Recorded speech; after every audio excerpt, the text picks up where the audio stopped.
Okay, so let's do in class 12. So let's do number 1 here. It says a principal at a certain school claims that the students in his school are above average intelligence. A random sample of 30 students' IQ scores have a mean score of 108. The mean population IQ score is 100 with standard deviation of 15.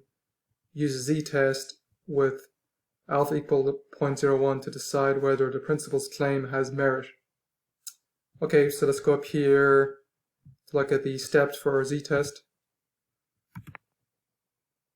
So here's our z-test here. It has 4 steps. Let's just copy these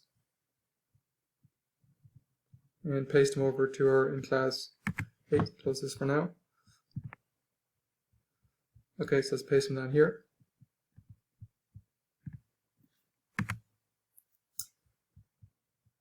Okay, so step 1 is to state the null and alternative hypothesis.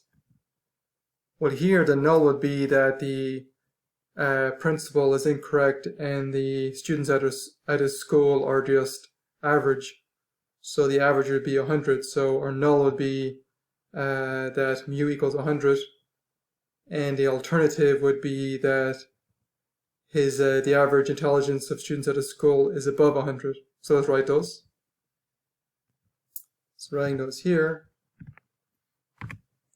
So we'll have our null is 100, and alternative is the principal's correct and his students are above average. Okay, so that's step 1 then. Let's go to step 2. Let's calculate the z-score statistic. Okay, so let me just write down the z-score definition. Okay, so by definition, the z-score is defined to be this. So let's figure out this stuff in our case. Okay, so let's repeat this here. Oops, let's back up here a second.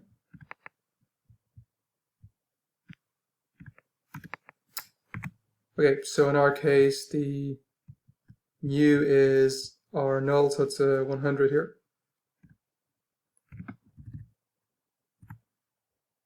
Or x bar is the 108. This is 108.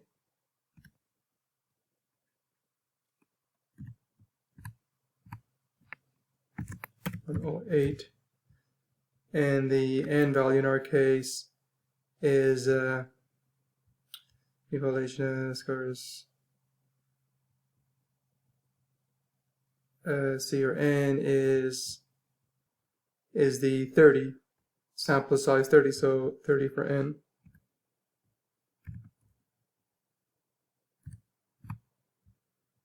Okay, working this out, you can check, you get 2.92. So now we have to go on to step 3, calculate the p-value as follows.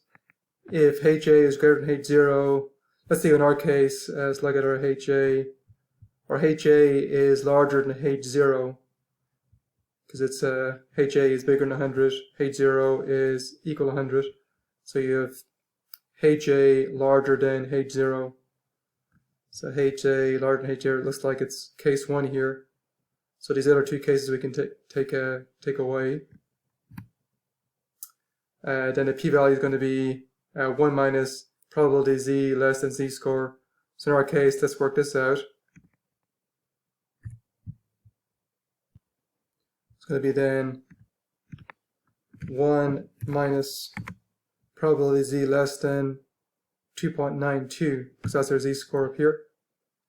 Okay, so now we need to look for this in our table. So let's go to our table. So looking at our z-table, we see, well, let's go to our z-table now. Okay, let me click on the table. Looking for 292 on the table. Enlarge it here. So go up. Okay, so let me find 292 on the table. So it's going to be, go across 29 here, 0, 1, 2, looks like it's going to be here. So move this out of the way. And down 0, 2.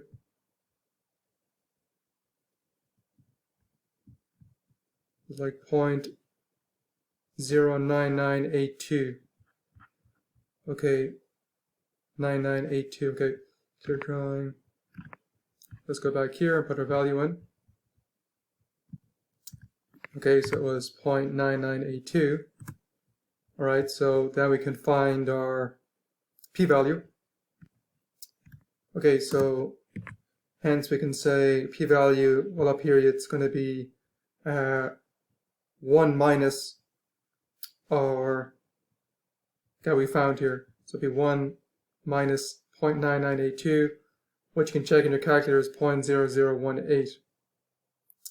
Okay, so we're done with step 3 here. Let's go on to step 4. So if p-value is less than or alpha, then reject H0, otherwise fail to reject. Our alpha value up here is 0.01. So alpha is 0.01. Put down here note. So hence we can say the following. We can see that our value here is 0.00. So it looks like our p-value is less than our alpha, so we can say the following. In our case, alpha is 0.01 and our p-value is 0.0018. Hence p-value less than our alpha. This implies we reject H0. Okay, so now let's write our conclusion. So we're going to reject H0. So our conclusion is that the principle is correct. So hence we can say with 95% confidence that the students at the school are above average intelligence. Okay, there's still a chance for making a type 1 error. So let me write that here. So being 95% confident means that we still have a 5% chance that we're incorrect. So that's to be a type 1 error. So note that there's a 5% chance that we are making a type 1 error. That means that we're rejecting the null when we shouldn't. Okay, but it seems like the principle is correct and the students are above average intelligence. Okay, let's go on to question 2 now. Okay, so let's do question 2. It says, suppose that the average age of a random sample of 40 students at ABC was 26. Suppose further that the mean population age of ABC students 5 years ago was 27 with standard deviation 6. Use a z-test with alpha equal to 0.06 to decide whether the evidence suggests that the population mean age has changed. Okay, so let's go to the top here and click on our z-test. And take the steps here. So the first 4 steps. For your z-test. Okay, let's go back over here now. And close it now. So going down, let's paste this to our question at the bottom here. Okay, so step 1 is to state the null and the alternative hypothesis. So the null here would be that there's no change, and the alternative would be that there is a change, and it looks like the alternative would be that the mean age is decreased. So let's write those up. Okay, so writing those out. So our null would be that the population mean of students is still 27 mean age, and the alternative would be that it's less than 27. Okay, so let's keep going into step 2 now. Calculate the z-score statistic. So let's do that. Let's write our definition of z-score statistic. Okay, so here's our definition. So in our case, going up here, the n is 40. So n is 40. The mu is 27. And the sigma, our standard deviation, is 6. So let's replace those values here. So doing that we get, also I should mention that the x bar is 26. That's our sample mean. So substituting these guys for our case here, we get this. then working this out in your calculator, let you check, you'll get the following: negative 1.054. Okay, so we're done with step 2. Now let's go on to step 3. It says calculate the p-value. So we got 3 different types here. Let's look at the one we have up here. We have our null is 27, our alternative is less than 27, so it means our null is bigger than our alternative. Okay, so look for the one where the null is bigger. So it's like this one right here, the null is bigger. So I'll be using that one. So take away this guy. And the last one. So I'll be using this. Okay, so now let's replace our guy here. Okay, so our z-score is the guy up here. So just putting that in place of the z-score here. So doing that. Okay, so now we're going to have to look at our z-table. So let's just paste my z-table down here. So right here, so looking at our z-table, we see p-value. So let's go look at our table for negative 1.0. I guess we'll round that. Since the table just goes to 2 decimal places, we can just round that to negative 1.05 in our table. Okay, so let's go to our table. So negative 1.05 we're looking for. Largest. So we're on the negative side, so it's over here. Negative 1 point. What was it again? Negative 1.05. So 1.05. 1.0, somebody right here. Go up here a bit more. 1.0.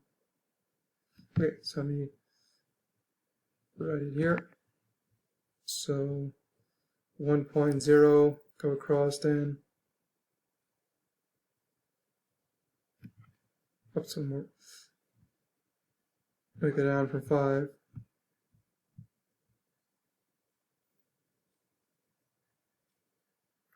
So 0.1469.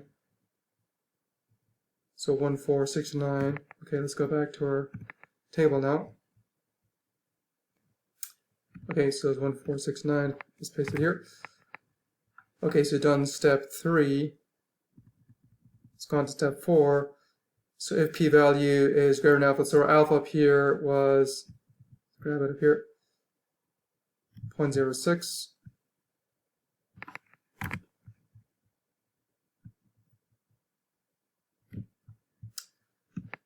Okay, let me write it down here.